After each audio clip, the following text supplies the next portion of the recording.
तर वैष्णवी हगवणे मृत्यू प्रकरणामध्ये काही राजकीय प्रतिक्रिया देखील आलेल्या आहेत। त्याच संदर्भातल्या टॉप 9 बातम्या पाहूया। तर मुख्यमंत्री देवेंद्र फडणवीसांचा कसपटे कुटुंबासोबत संवाद वैष्णवी हगवणे प्रकरणात आरोपींना सोडणार नाही। मुख्यमंत्र्यांचा कसपटे कुटुंबाला आश्वासन।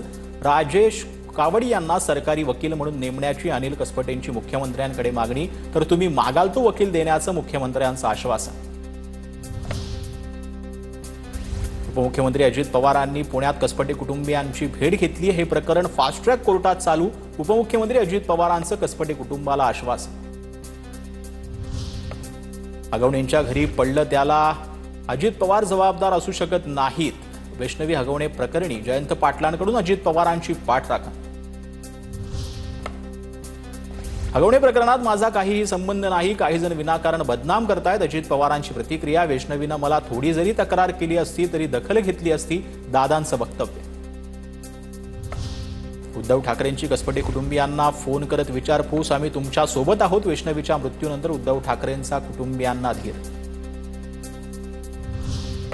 क्रूरकर्मा हरामखोरांना फाशी द्या। चित्रा वाघ यांची मुख्यमंत्री फडणवीसांकडे मागणी। राजेंद्र हगवणे सुशील हगवणेच्या अटकेनंतर चित्रा वाघ यांची मागणी।